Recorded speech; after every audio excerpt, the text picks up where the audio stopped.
From Sam Williamson entering the transfer portal and the Louisville women's basketball back in the Final Four. There's a lot of stuff to get to on this episode of the Locked On Louisville podcast. Let's get right on into it.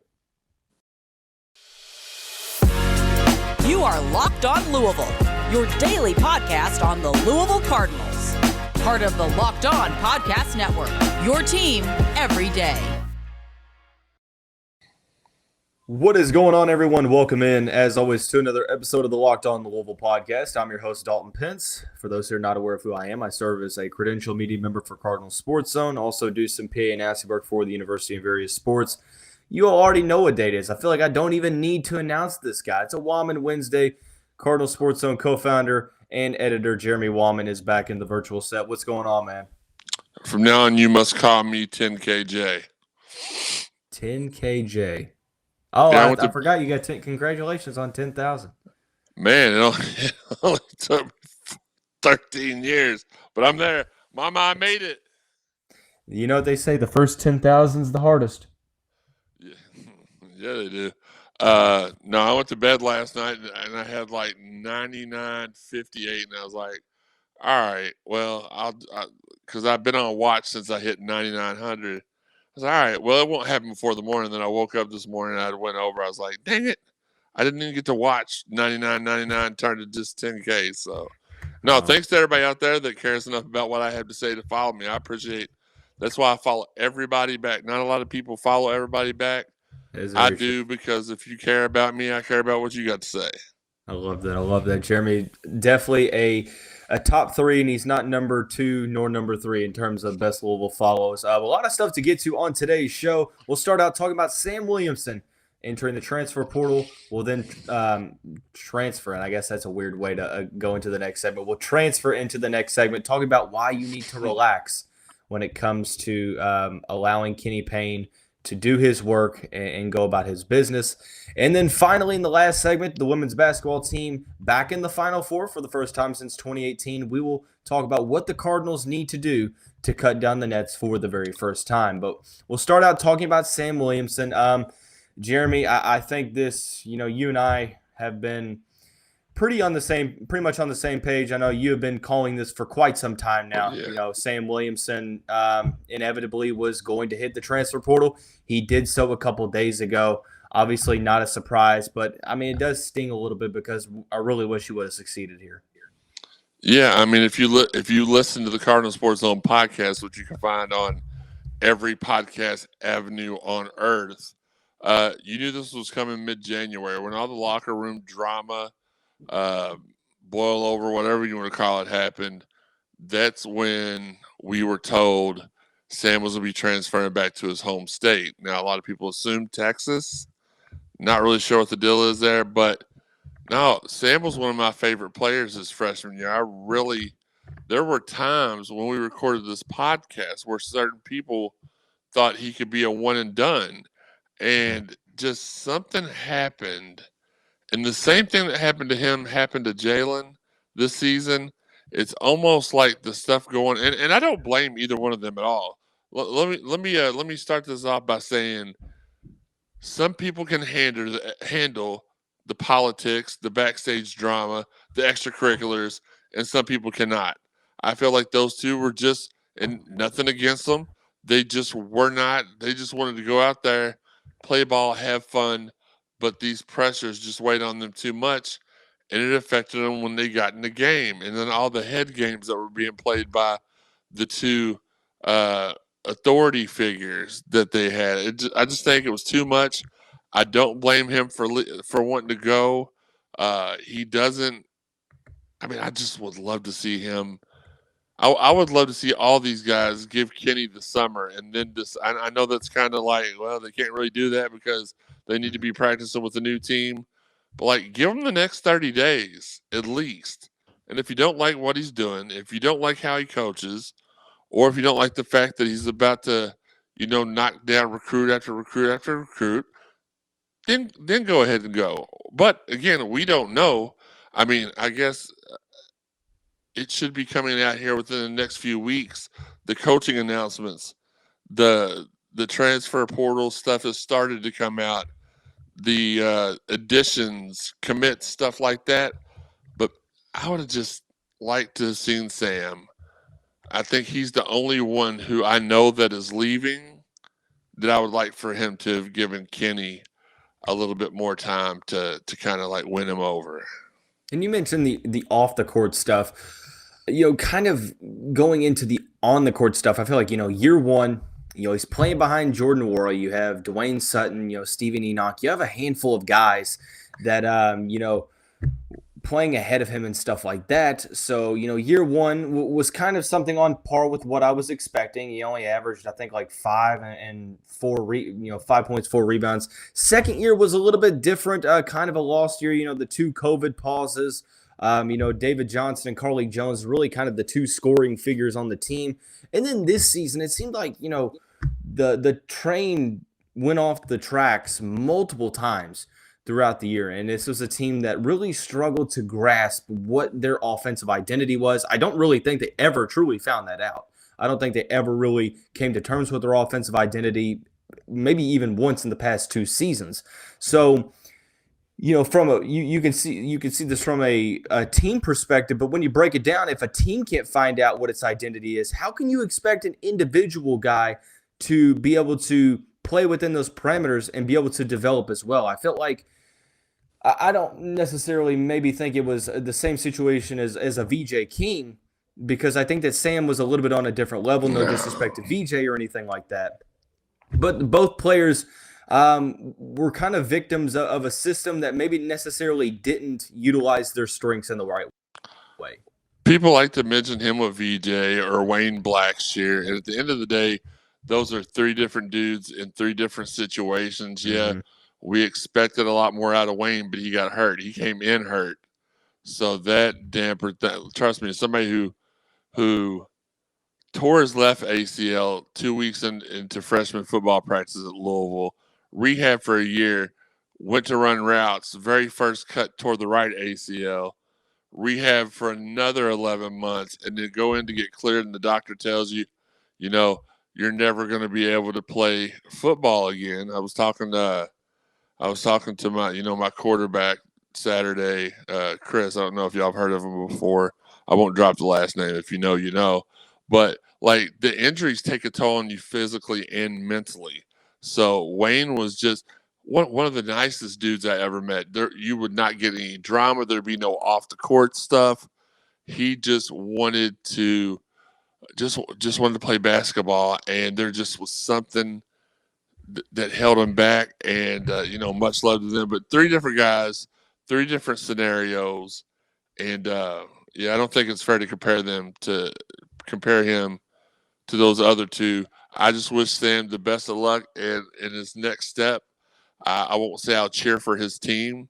It's kind of like when I was in high school and I was in college, and one of my best friends went off to play at the University of down the road. I told him, I said, look, I hope you score 40 points a game and y'all lose every game this season. So it'll be a similar situation. I wish the best of luck for Sam. I hope he goes on to do great things, but the Kenny Payne era is about to be something different around here, y'all. And I'm ready. I'm excited. I'm just ready, man. I'm ready to go. And that's a fantastic segue. Thanks for throwing that alley-oop toward the rim. Look, I think this is probably one of the most impatient fan bases that I've seen. Now, obviously, I am, knees deep in terms of, being in the Louisville fan base and stuff like that. So I'm a little biased. I see the Louisville fan base more than any other fan base. But, man, we are very impatient. I mean, I've had people ask me. I can only imagine how many people have asked you. I don't even want to see your DMs. No, you don't. Why is Kenny Payne not having 13 5-stars in right now? Where are his assistant coaches? Why is he going up to New York City when he needs to be with the team? I mean, the impatience is off the charts. We're going to talk to you in the next segment about why you need to I'm going to enter a Sam Basin quote here. Relax. We'll do that here in just a second after we talk about our friends over at StatHero. It's unfortunately the best time of the year. It comes and goes, March Madness.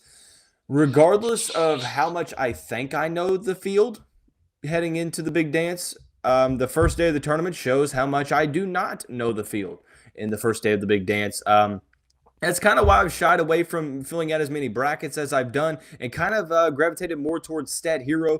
Their NCAA Pick'em contests pits the star players against each other in an amazing hybrid between fantasy and sports gambling. You're able to take control back from those handicappers that always seem to be having the advantage. In addition to the Pick'em games, they also have dozens of lineups you can comb through to take on head-to-head. It's the easiest and fastest way to get your sports action fixed.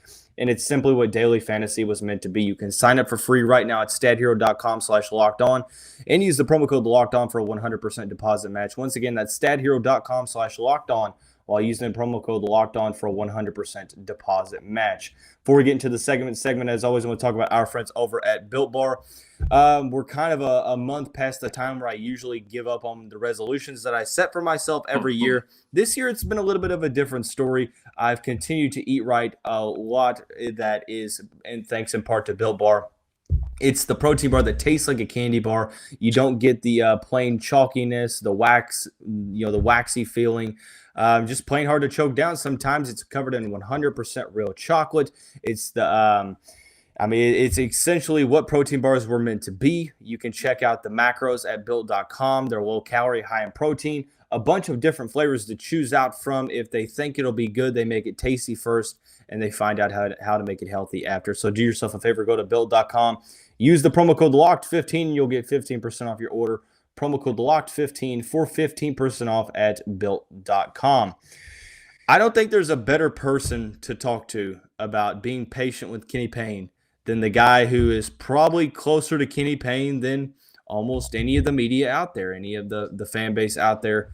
That is Jeremy Wahman, Cardinal Sports Zone co-founder, with us for another Wahman Wednesday. Jeremy, I have seen way too many people just be completely delusional with some of the expectations. Look, yes, Kenny Payne is a great recruiter, but there were people that were literally expecting Kenny to have 5 stars committed like 2 days after he gets announced as head coach, and that's really just not how things happen.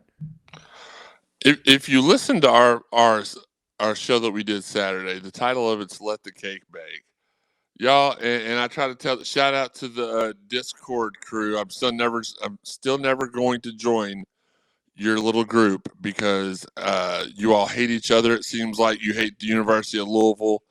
And I don't need any more hate in my life or negativity, but shout out to y'all. I know y'all support me and follow me. But at the end of the day, y'all have to be patient. Did Kenny have did Kenny have coaches already lined up before he was announced? Yes. Do I know them? Some of them, yes. Do you all know them?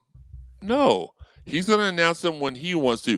Did he already have guys Did he already have stuff in motion before he was announced? Yes. You have to remember, we gave you all this news 7 weeks before it was officially announced. So he had 7 weeks to tie up his loose ends in New York. He still has some obligations. That's why he's not here.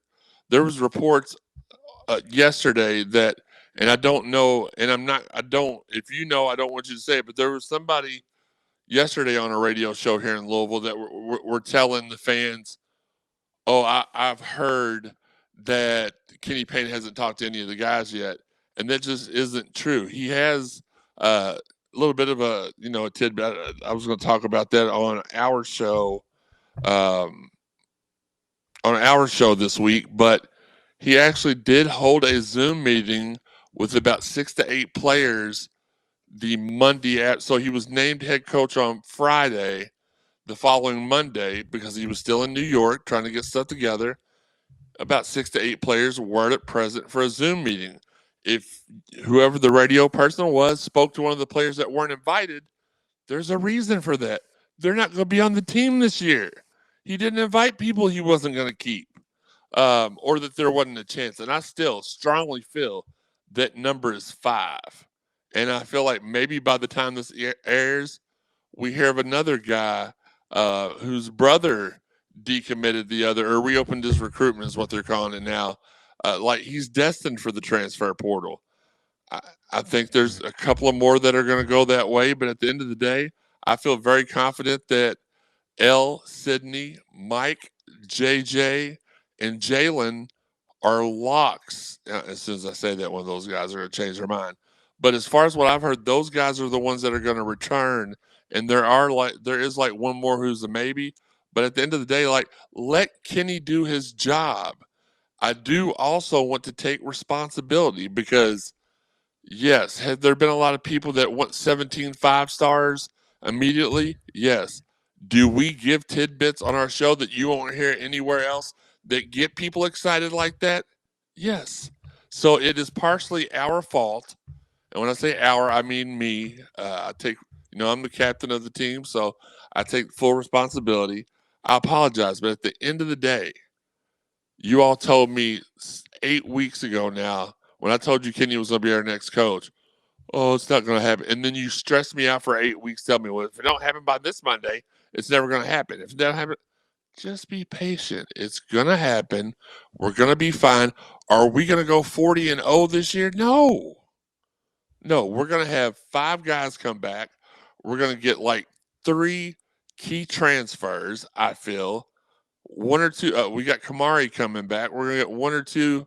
I feel like 1 or 2 commitments, and that's going to be it. I don't feel like he's going to play 11, 12 guys like we're used to. I think he's going to have 8 to 9 guys that get playing time. I know I went off on a tangent there, but just be patient. Stop being so irrational and impatient. It's just I'm going to give us one example. This is your show, so I shouldn't be talking as much anyway. You're my guest. Well, I appreciate that, little bro. So here's an example. And this, you know what? I'm not going to call the dude out because he's one of my dudes, but this is a Discord story. This was in a span of 3 minutes. I'm in the Discord, so I can vouch for it. Okay. This was a span of 3 minutes in my DMs. Hey, who do you think the assistant coaches are going to be? I fully expect you, Sarah Roseman, to be one of the coaches. Man, I'm excited. Can't wait for him to be coach. 5 minutes later, oh my God, he's going to IU. We're not getting him. Why did you tell me we were getting him if we're not getting him? I was like, dude, that kind of stuff happens all the time. Just relax. No, they all hate you. I hate you. We all hate each other. We hate Louisville. Not sure why we're even here. And then I said, no, dude, I just trust me. And then 2 minutes later, he was like, I should just trust you. You've not led me wrong yet. I don't know why I'm even freaking out. So that was in a 5 to 10 minute where it was got a piece of information, went and discussed it. Something conflicting comes out, which doesn't make it incorrect. It just means it's conflicting. Mm-hmm. They bring that to me. I explain to them, I still fully expect him to be here. If you noticed on the graphic, they named 2 associate head coaches. You normally only name 1. Well, why would they have 2? Oh, because when he bounces to the Ville, they'll still have their associate head coach. That's my theory. Not saying that that's what's going to happen, even though I'm saying that's what's going to happen. So it's just impatient. Social media is the greatest and worst thing that's ever happened because you meet so many great people, but if you don't agree with one person, or it's just the worst. But no, that's just like we said. Let the cake bake. And I get it. A lot of it's just excitement because you hear about how great of a recruiter Kenny is, and you're thinking, okay, well. There's been reports that guys want to play for him, and I think that a lot of people, you want stuff now and stuff like that. So I think at the end of the day, I'm not. Put it this way, I'm not blaming people for being optimistic or anything like that. I'm not coming out and saying you shouldn't feel, ecstatic. I'm a little impatient myself. I'm sitting around wondering, I'm like, okay, when's the next commitment going to be, or when's the first commitment going to be? But at this point, it's just relax. It's going to be okay. Kenny's had the job for what? A little over a week. Let him do his work. Trust in him, and I promise we're going to be fine. It's just a matter. You just have to, like you said, let the cake bake. Let things come into existence. They don't just all happen at once. Now I get it. You're ecstatic, but just have some patience. It'll not only help fans not, argue with each other, but also help you internally, just being patient and relaxing and stuff like that. But there's a lot of excitement to go around. A lot of that excitement, however, flipping the page officially, is going to the women's basketball team. We're back in the Final Four. It is about damn time since what happened in 2018. I'm glad that we're back. It's going to be an uphill battle, though, so we need to talk about what the Cards need to do to come out on top and cut down the Nets for the very first time. We will do that here in just a second after we talk about our friends over at Rock Auto. With the ever-increasing number of makes and models, it's literally now impossible for your local chain auto parts store to stock all the parts you need. Why endure often pointless or seemingly intimidating questioning and wait while the person behind the counter orders the parts on their computer, choosing the only brand their warehouse happens to carry when you have computers with access to rockauto.com at home and in your pocket? It allows you to save time and money, so why choose to spend 30, 50, or even 100% more for the same parts from a chain store or car dealership when you have access to Rock Auto? The prices are reliably low for every customer. It's a family business. So, I mean, it's a no-brainer. Go to rockauto.com right now and see all the parts available for your car or truck. Right, Locked On in there. How do you hear about us box? So they know we sent you. Amazing selection, reliably low prices, all the parts your car will ever need. rockauto.com.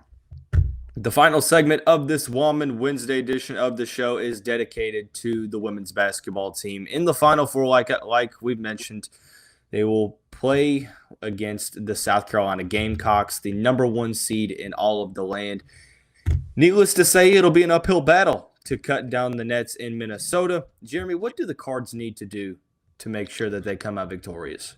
Well, I think there's two things they need to do. First off, they need to, and I may parlay that into a third one. First off, what they need to do is continue to play smothering defense like they have. I've loved how they have pressed. Just the fundamentals of defense have been nice. It's really covered up their offensive inefficiencies. These past few games, we have missed a lot of wide open shots that normally, even throughout the season, that we wouldn't necessarily miss. Number two, we have to absolutely neutralize Aliyah Boston, whether that means boxing her out and keeping her away from the basket.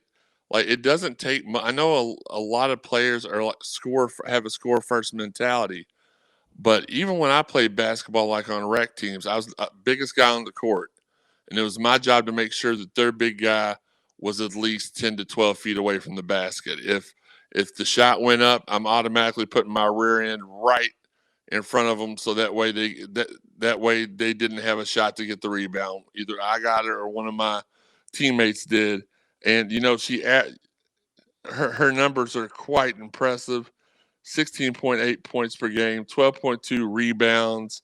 I'm looking to see what her block shots. 87 block shots this year. I don't know what that translates. Okay.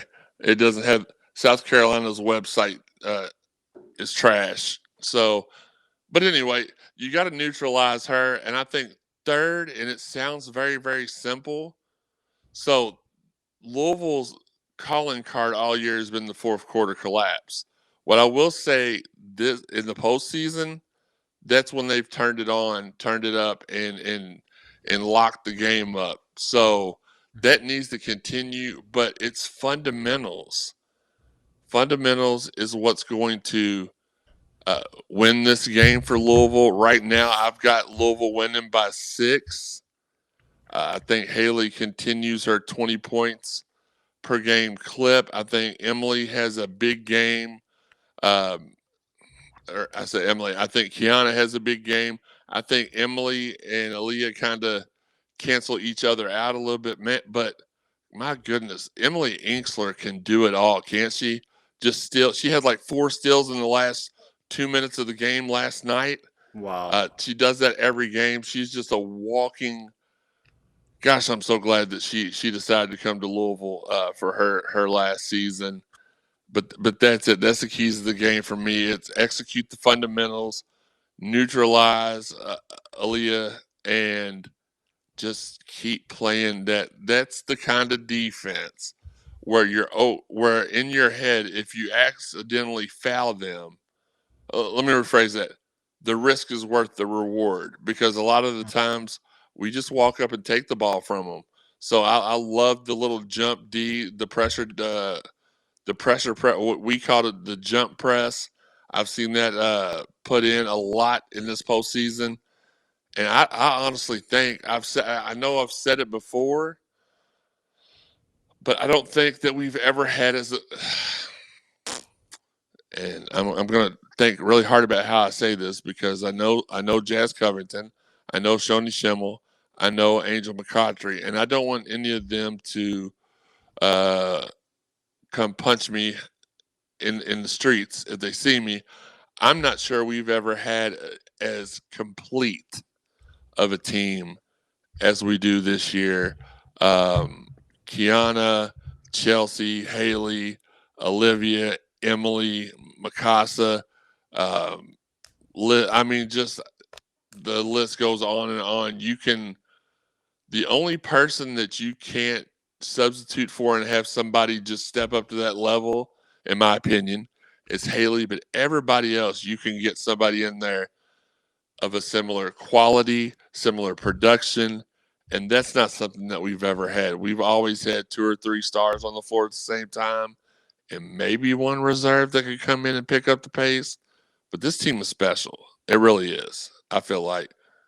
Yeah, defensively, I mean, they are incredible. And offensively, we're seeing a handful of players pick up the slack. Haley Van Lith, is Dr. Pepper a sponsor?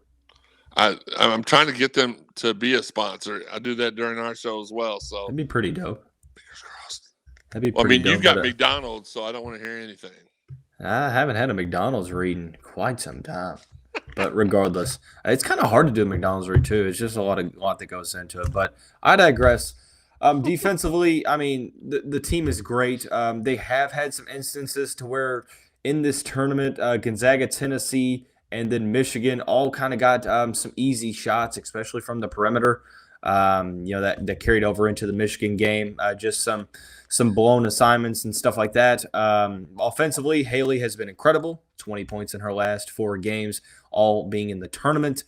To beat a team like South Carolina, you're going to have to hold your own rebounding-wise. They're one of the best rebounding teams in the country. They're very good defensively. So limiting what they get on the offensive glass is going to be the key here for the Cardinals. I'm not naive enough to know that it's going to require one of, if not the best performance that the Cardinals will put together all season to take down South Carolina. They're a very solid team. They have a ton of size, a lot of toughness, and they're very good on the interior. So, to win it all, to cut down the nets this time next week, it's going to require a lot of toughness on both ends of the court. They're going to have to do well rebounding the basketball, limiting second chance points, limiting the scoring droughts. They had a couple big ones against Michigan. They got lucky that the Michigan offense stalled out, partly in part due to the Cardinals' defense. So, I feel good. I don't think it's impossible to win these games. I think Louisville's right there going to be in the mix. Anything can happen in the Final Four, but they are going to have to put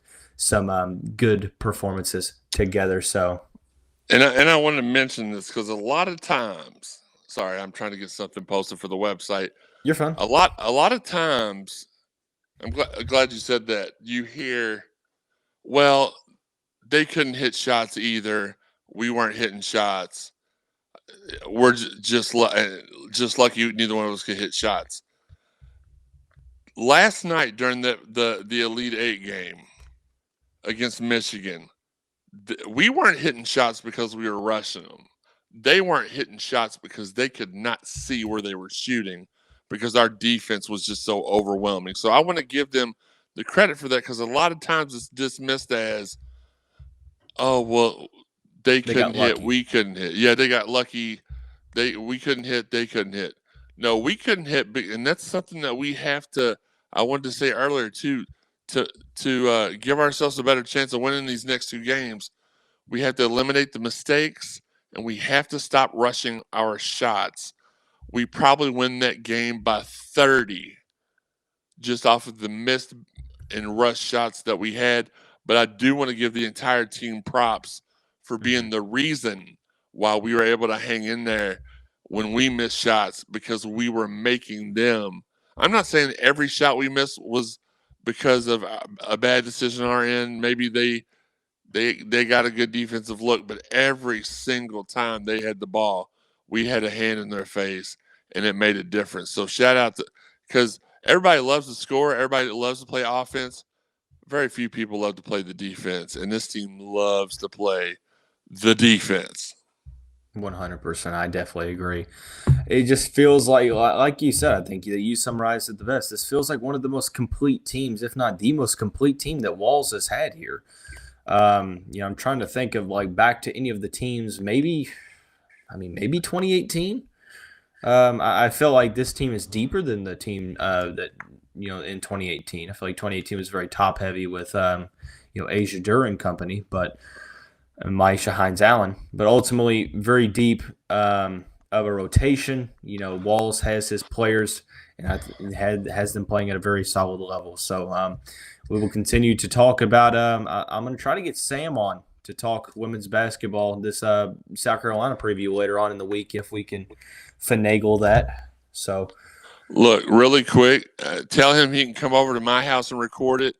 I had the most wonderful thing happen today, Dalton. What's that?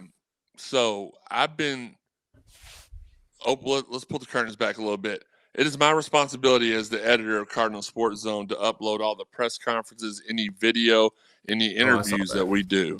Mm-hmm. And my current internet, or my internet at the time, I was getting what I was told was wonderful, and it was, because I've had the 30 and 40 meg internet, but I was paying like $75 a month.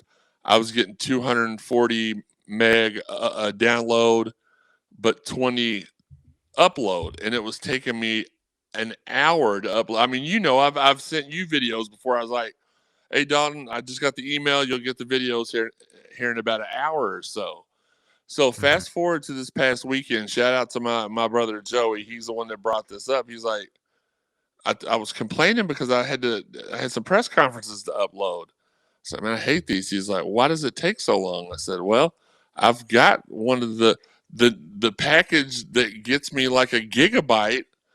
It only gets me 55 uploads, so it doesn't really do me any good to get the gig download with the 55 upload." I'm not trying to do an infomercial for this company, so I apologize. But he's like, "Dude, I pay the same thing as you, and I get a gig up and a gig down." I was like, "No way." I was like, "How much do you pay?"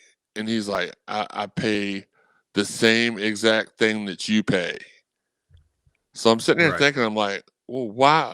What is going on? So I call Insight, Spectrum, Time Warner, whatever they're called this week. I'm like, "Look, how much would it be for 1 gig? They tell me $120 a month for 1 gig, which my brother's getting for $75 with his company. I was like, "Well, what's the upload with that?" They're like, kind of rightfully so. It was like 55. It's 55, 55 megabyte upload. I was like, I don't know. So let's fast forward. Make a long story short, AT&T Fiber came in. They installed my network today, my fiber network today. I uploaded a practice video. When I uploaded it last week, it took me 45 minutes. I uploaded that video after installation. It took 45 seconds. That's wild. If you have fiber in your area, for installation, give me a call and I'll get you set up. No, definitely tell you, it's the same price. It's way better. All my stuff's working better. You don't even have to ask me for any last words this week, since I just put a legit infomercial and hijacked the end of the show. But yeah, the guy that hooked me up is a Cardinal fan and told me to let y'all know if y'all want to sign up, hit me up, let him know, and maybe he'll send you some extra gift cards and stuff. So. Well, you can't end the show without plugging in your social and all that stuff. Oh, absolutely. I didn't know we were to that part yet. So I just Now social, I mean like Social Security. Like, give us your credit card information. 40189. No. Obviously you can catch me on Twitter and Instagram. Jeremy_CSC. On Facebook, it's just my name, Jeremy Wahman, just like it's spelled right there. YouTube. We need y'all support on YouTube, because we just started our YouTube. We don't qualify for hardly any of the cool stuff till we get 1,000 subscribers. Follow us on YouTube at Cardinal Cardinal Sports Zone, one word. Hit that follow button. You'll get all of our stuff when it comes out live. We're going to continue to do the live video podcast like this as well. I figured we'd have some sort of a drop off on the audio podcast. No, we actually have more people listen to the audio podcast, and then they watch them too. So we really do love and appreciate all y'all support. That's where y'all can find us. And go Cards, go Kroger, as my friend Justin would say. Well, and Howard Stellenberger. Always a treat to have you on, man. I'm glad that you're back on for your weekly segment. Yeah, definitely like a Rice Krispie treat. That's what I'm definitely like. The highlight of the week. But never change. That is Jeremy Wahman, Cardinal Sports Zone co-founder and current editor. I'm Dalton Pence. That's going to wrap up this Wahman Wednesday edition of the show, everyone. Have a great day, and we will see you right back here tomorrow.